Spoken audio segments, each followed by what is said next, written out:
Hello and welcome back to another reaction. In this occasion, Avatar: The Last Airbender, Season 3, Episode 8.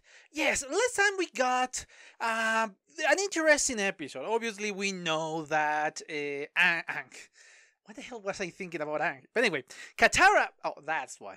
Anyway, Katara and Toph were having kind of problems between each other because, yes, as I said in my previous reactions, it's obvious when you have the conflict of these two ideals, let's call them, these two characteristics of them. So yeah, it's obvious that they need to have a certain amount of conflict between them.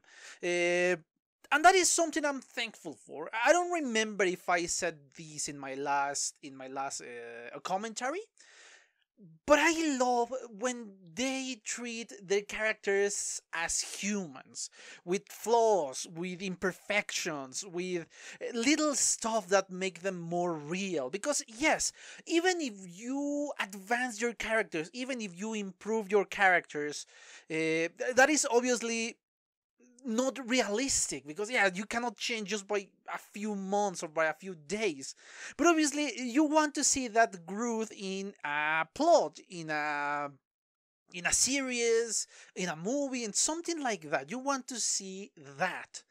It's not realistic, but it's close enough for you not to feel completely alienated from the series. You feel that, oh yes, I can grow, oh yes, they have imperfections, and they improve into these imperfections. Perhaps they do not get rid of them, but they improve them. So that last episode is something I really, really appreciate. And I know perhaps it's not as grand episode. It's not just as epic, or it's not full of twists and turns like last week's episode, when we saw obviously the big news that actually Zuko is the grandson or great grandson, I don't remember, of the Avatar Roku. So yeah, that is a big news. It's obviously not as grand as that, but it is still something that we needed. And this series is seriously taking seriously the work of improving their characters, of developing their characters. They are not rushing you. They know they have the time. They know that they genuinely they gave them enough time for them to develop all the characters that they need developing. So that is something I appreciate. When you put limitations, yes, but when you work around said limitations. Because yes, all the time that the series dedicate to the background characters or the secondary characters outside of Aang, and obviously the main bad guy, in this case Fire Lord Ozai, it's great. Because again, they are building a world, and this world is such a fantastic one because they are great. They are doing such a great job at developing that you are engaged in the story. You are engaged with the characters. You are engaged with everything that this series is offering. Yes, I know I am speaking about as if this is the last episode of the series. Actually, no, I have a lot of episodes that I am still missing, but I wanted to praise it because I think the last week's episode deserved praising. That's it. That's it. Now, before moving on to the common announcements, let me just remind you something else, that the Wakfu, yes, for those who follow me for Wakfu, the Wakfu, I think it was Kickstarter. I don't remember which of them was. I'm gonna put a link in the description below. Hell, I'm gonna even put links to the announcement of every single character of Wakfu. And on, I think it was June 8th is the date in which they are going to open this. And yes, among them, I'm going to be donating a little bit of money. I'm not saying I'm going to donate 100 or 1,000 bucks. I don't have that amount of money, man, but I will try to donate something. And if you feel like it, if you find these characters intriguing, or if you want to see the fourth season of Wakfu being realized, please donate whatever you want. Again, this is not mine. This is not my project. This is Ankama's project, but I'm eager to see a fourth season. So, if you want to, if you feel that this is something that you will appreciate, please consider your donation to this campaign. As I said before, I'm going to be bothering you with this a lot until well, it's over. So yeah.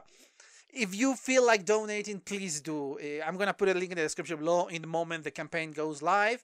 So if you want to donate in every single episode, since I find out about this news, I'm gonna put a link in the description below so you can donate if you want. Again, there is no obligation. I'm just saying this so if you want to do it. Now the common announcements. Obviously, please consider a subscription if you are not already subscribed, and turn notifications so you can get up to date with whatever we are doing with the channel. Please consider giving me a thumbs up and leave a comment. Those helps the channel a lot because the YouTube algorithm is, yeah, it's not good for the small YouTubers like me, very small YouTubers like me. And they favor the big ones who are coming from TV. And yeah, I found that annoying because, yeah, YouTube was built by the community, and now that it's built, they want to take it away from us. I'm not saying that I am deserving everything. I'm just saying that, yes, there is a lot of people who put a lot of effort into YouTube, and they get nothing. So yeah, anyway, yes, let's go back to a happier moment. Remember, I have a Patreon, and if you want to see the videos 1 week before and in full length, the link is in the description below. Please consider just donating to said Patreon. Anyway, yes, enough about this has been a long ass presentation, so let's cut all of this and watch the video, shall we?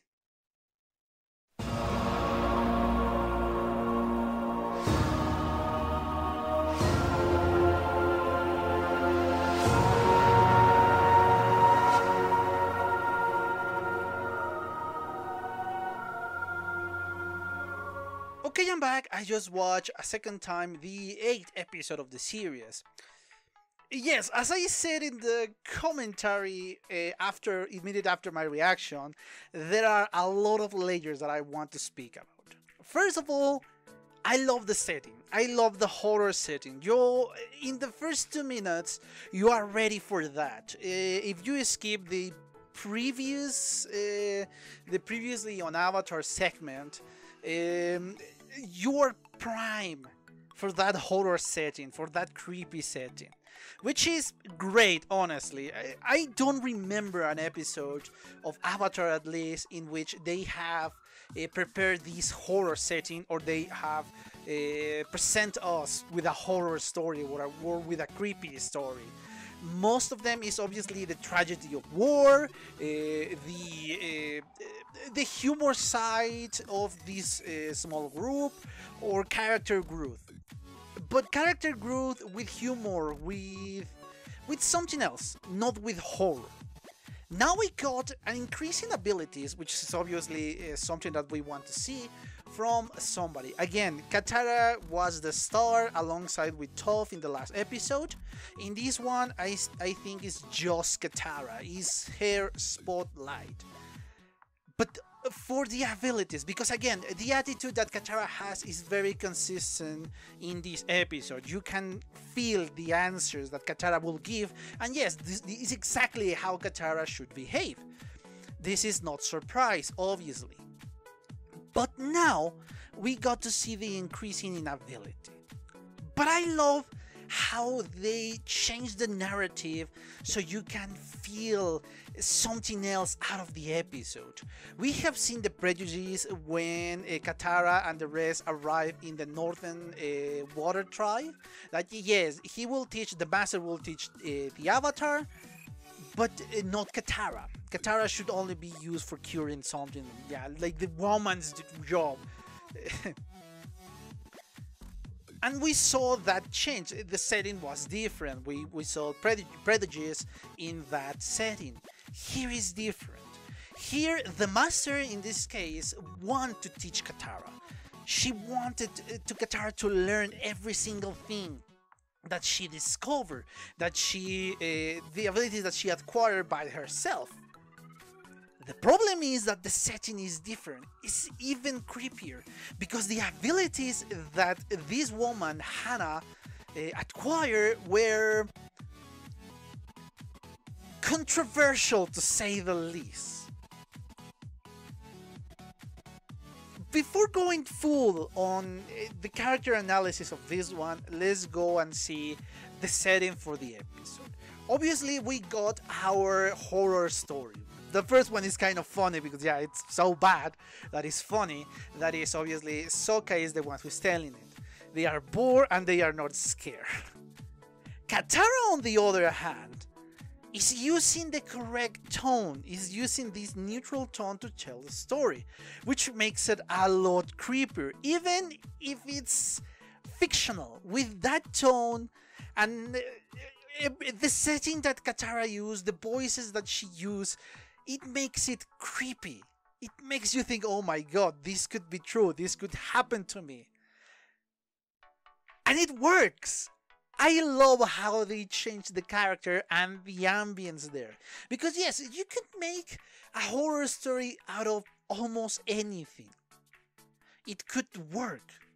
Especially if you take something that is so secure and make it insecure.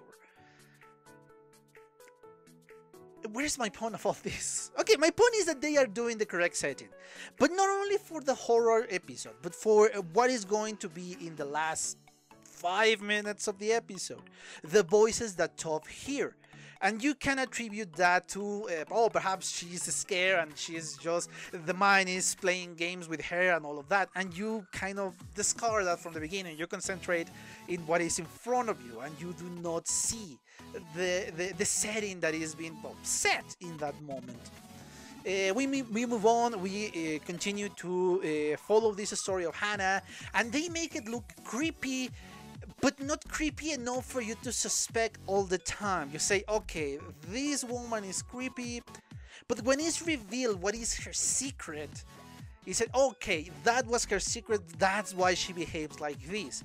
And you tend to ignore the puppets that you saw in that door. Say, okay, that is a hobby and it's irrelevant. Again, that is good storytelling, that they set up things. But they set up correctly so you can be, oh, this is where this is going, or this is where it went, or this is what they were trying to do and they succeed. That's what I like it. They change the narrative, they make it different for you to suspect a little, but not enough to they blew up their story, their reveal, and that true villain. And especially with the training with Katara, the beginning is very innocent, very, oh, you need to draw water from anything and everything, and she draw waters from the air and say, okay, yeah, that makes sense. The air in some parts is very humid, there is a lot of heat in that in those places, and there are places where the air is very dry. So yeah, it makes sense. Okay, they are doing this correct stuff. But then they escalate everything, because yes, you start with the innocence of the air, because yeah, you are genuinely affecting nobody with the amount of water you draw from the air, at least not that amount. It's completely harmless because you can still breathe the air, the dry air, and nothing is going to happen, so it's okay. But then they escalate a little bit more after when we saw with the flowers, that you start to draw water out of the flowers, a living being, and you start to affect the environment a little bit more. You are now starting to affect a living being, in this case the flowers and the plants. Yes, you cannot see the suffering, you cannot see them suffer, and you see the consequences, but in the end it's not that relevant. But again, the little details that we saw in those scenes in which, oh, they are just plants, you can do whatever you need to do to survive, again, kind of discarding the life of others. In this case, it's not as creepy because again, it's just plants, something that we are not associated with suffering. Even if we crush them or if we cut them or whatever, we do not associate, we as human beings do not associate that with suffering, with death, with a lot of stuff. Yes, we associate with the death of a plant, but it's not as traumatic as to see an animal or a human being dying. It's very different. But again, it's escalation. We are seeing this escalation. And of course, in the last point in which she reveals her full-on plan with the blood bending. The blood bending is different. And this is something, I do not remember if I mentioned this before, but I find creepy when they took away the will of somebody in a fictional story. Or in a real story, which is a lot creepier. I always find that one of the most disturbing image or disturbing I don't know, paths that you can take. In a fictional story, I can tolerate a little bit more because, again, it's fictional. It's, oh, hypnosis and all that. Oh, yeah, this is just, oh, they're controlling. It's creepy for me, but not as much as the reality. Obviously, in reality, it's a little bit different. And this is something that we saw with cults. A cult can take away your will, your own free will, in a slower process. And in the end, you are just another puppet. Yeah, very appropriate by the name of the episode. You're another puppet of the leader, and we have seen that with a ton of cults. That is one of the creepiest things that you could ever done to a person, other than killing them or torture them. That is extremely creepy. And in this world, we present this moment in which a woman can control the blood of somebody else and force them to do whatever she wants. We can see that she can move everybody. And yes, it makes sense. The blood has water. Every single individual in the entire world, at least in our world, has water in them. I do not recall the percentage of water in a human being. I think it's around 80%. Correct me if I'm wrong, obviously. But yeah, that is a terrifying thought. And something that you never thought about it. You never thought about this control of blood, or at least control of the water in the blood. But it makes sense. And in that moment, that is the full escalation, that you can control and even kill a human being with set control. Because yes, if you want to really kill it quickly, you can just break their necks. You can force the muscles to move their neck in a certain way. So yeah, they are dead. You control every single aspect of this person. And what I find more creepy is that this woman controls people, and I guess she tortures them in their own way. I guess she offers water and just enough for them to survive. Because I don't know how many people she captured in that long period of time. There were a ton of people there. So yeah, let's calculate one each month, and I don't remember how many people were there. But yes, if I find it, I'm gonna put an annotation here.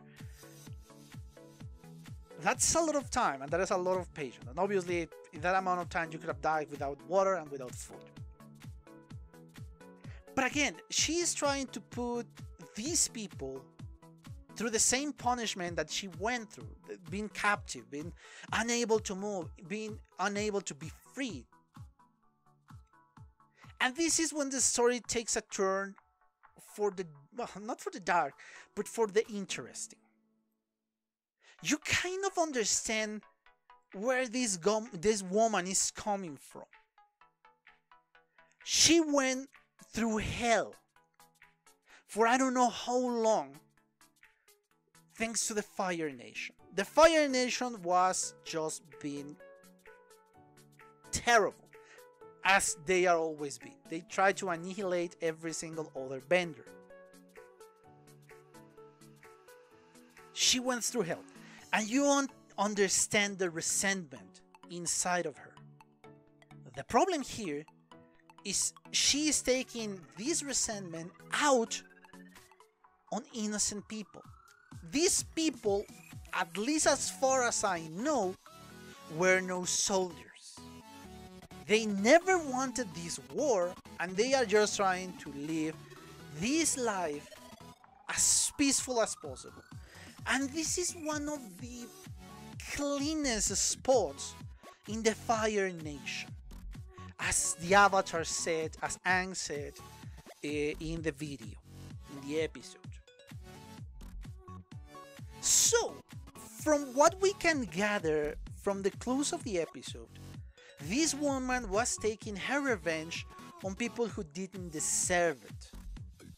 That's the problem. Again, I understand the resentment. I understand the hate.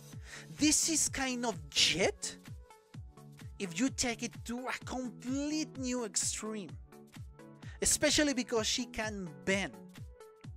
And by the extreme position that she found herself, she acquired a very controversial type of bending.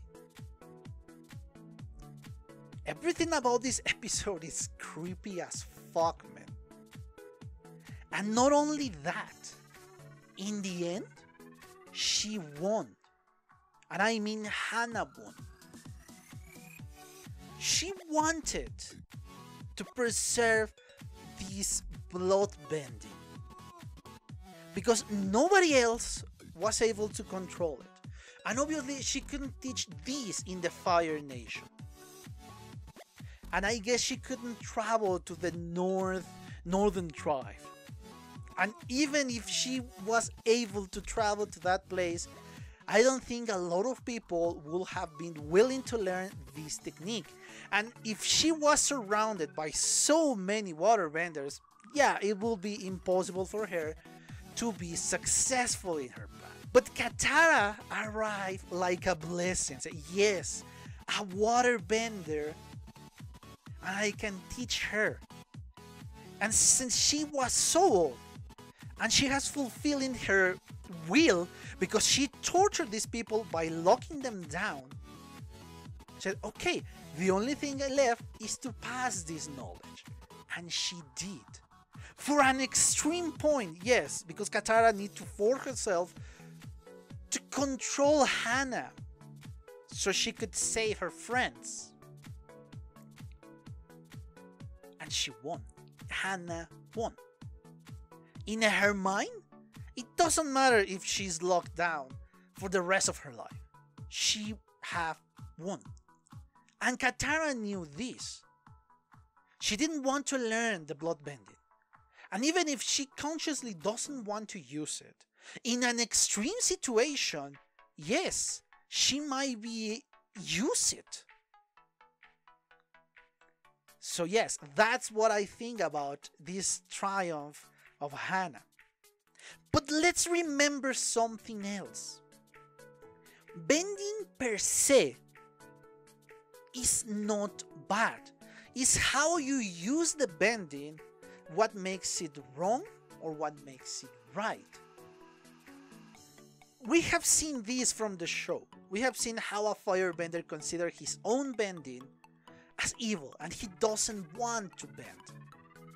But again, fire is necessary for our life, for our existence. Let's take the sun. It's a giant fireball. But without the sun, there will be no life. It will be frozen. Well, technically there will be life, but okay, you get my point. You could use blood bending without being this kind of maniacal person. Let's say you want to take down a guard without alerting anybody. Bend their blood, knock them down, leave them there. Easy and quick. You did not control their will, not for long at least. You kind of just make... Hell, even control the blood that goes to the brain for a little bit, make them faint, and then let the blood go on. I don't know, there are so many uses. So yes, once again, bending is not evil. It's how you use it that makes it evil. And with that, I think I really exhausted the topic of this one. Once again, I hope you enjoy it. I'm sorry about that. There's something weird with my camera, but hopefully nothing wrong went. Anyway, yes, as I said before, I have nothing left to say. Only, of course, that if you are not subscribed, please consider a subscription. And obviously, turn on notifications. If you enjoyed the video, please give me a thumbs up and leave a comment so I know what you think about my reaction, the video, or my commentary. Again, if you want to see the episodes 1 week before and my full uncut reaction, the links in the description below for my Patreon. There is the access there to my reactions and commentary 1 week before. Again, full length reactions. Anyway, oh yes, if you want to follow me on Twitter, the links in the description below. And if you want to donate to the Wakfu 4th season, once the Kickstarter goes live, I'm gonna put a link in the description below. So anyway, yes, I have nothing else to say, but thank you for your attention, and well, see you on the next one. Bye! Okay guys, I hope you enjoyed that video, and if you did, give it a like, so the algorithm from YouTube will help me out. and check my other videos, share them, and also why not subscribe to my channel and join this community. And as always, I want to thank you for your attention, your likes, and even your dislikes, your comments, which is something I always look forward to read. And yeah, once more, thanks and see you on the next one.